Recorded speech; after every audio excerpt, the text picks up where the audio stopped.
नमस्कार सभी तुला राशि के दोस्तों, आपका हार्दिक स्वागत व अभिनंदन करता हूं आज के इस हमारे वीडियो सेक्शन में। और उम्मीद करता हूं कि आप अच्छे हैं, स्वस्थ हैं। आपकी जो राशि है वो शुक्र के द्वारा रूल होती है और शुक्र आपकी राशि के स्वामी होते हैं। शुक्र ग्रह आपकी राशि के लॉर्ड होकर के इस पूरे महीने 3rd हाउस में और 4th हाउस में ट्रांजिट करेंगे। यानी कि शुरू के जो 2 दिन रहेंगे, यानी कि मेन पहला 1 दिसंबर तो शुक्र 3rd हाउस में है यहाँ पर इधर, और उसके बाद ये 28 दिसंबर तक फिर शुक्र मकर राशि में रहेगा, केंद्र के अंदर रहेगा। और आपकी राशि का लॉर्ड केंद्र में है, ये एक बड़ा अच्छा और प्लस पॉइंट है। कैसा रहेगा और क्या क्या घटनाएं घटित होंगी, ये तमाम जानकारी आज मैं आपको दूंगा। अगर चैनल पर नए हैं तो चैनल को सब्सक्राइब फॉलो अवश्य करें, बेल आइकन के बटन को दबाएं ताकि तुरंत सारी इन्फॉर्मेशन आप तक पहुंच सके और आप भी इन वीडियोस के माध्यम से अपना भविष्य संवार पाएँ। तो आइए दोस्तों, सबसे पहले आपको ये बता देना चाहता हूं कि अगर 2025 का आप हस्तलिखित वार्षिक राशिफल बनवाना चाहते हैं जनवरी से लेकर और दिसंबर तक का, तो उसके लिए आप हमें संपर्क कर सकते हैं और उसके ऑर्डर्स अभी लिए जा रहे हैं, तो देरी ना करें। तो पहले आपसे बात करूंगा प्रथम भाव को लेकर के, जो कि मान सम्मान का घर होता है, आपके व्यक्तित्व का घर होता है। मान सम्मान की जो जिम्मेदारी है वो शुक्र के पास है, ठीक रहेगा। ऐसी कोई ख़ास चिंता वाली बात नहीं है, क्योंकि शुक्र के पास जिम्मेदारी है और शुक्र खुद यहाँ 4th हाउस में आ जाएंगे 2 दिसंबर को। तो एक तरीके से परिस्थितियों को संभालेंगे, अनुकूल करेंगे, ये मैं आपसे कहना चाहता हूँ।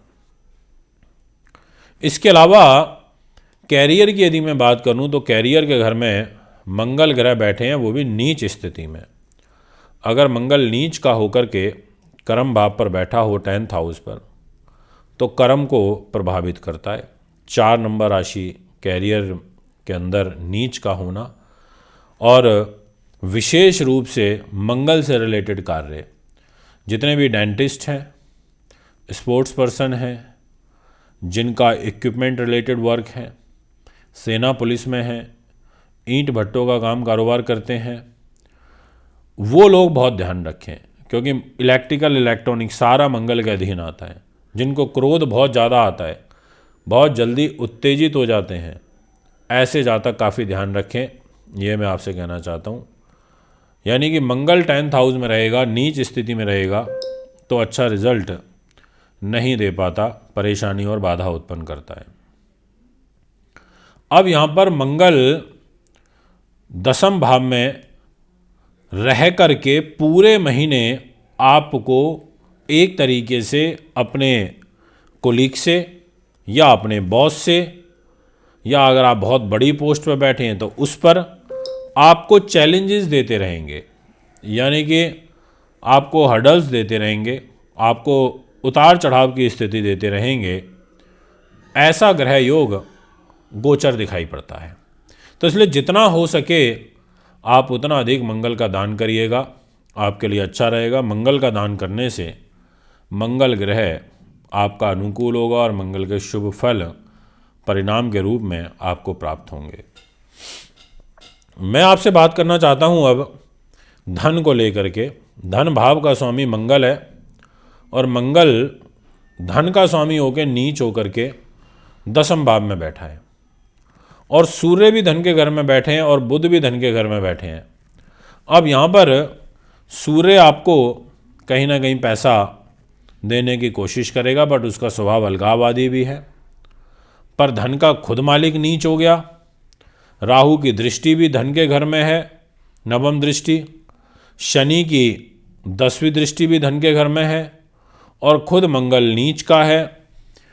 यानी कि जो आपका पैसा है वो नहीं रुक पाएगा।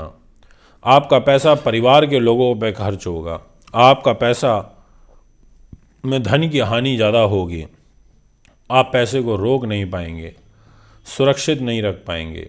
ऐसा आपका ग्रह योग गोचर मुझे दिखाई पड़ता है। मैं आपसे बात करना चाहूँगा पारिवारिक दृष्टिकोण से।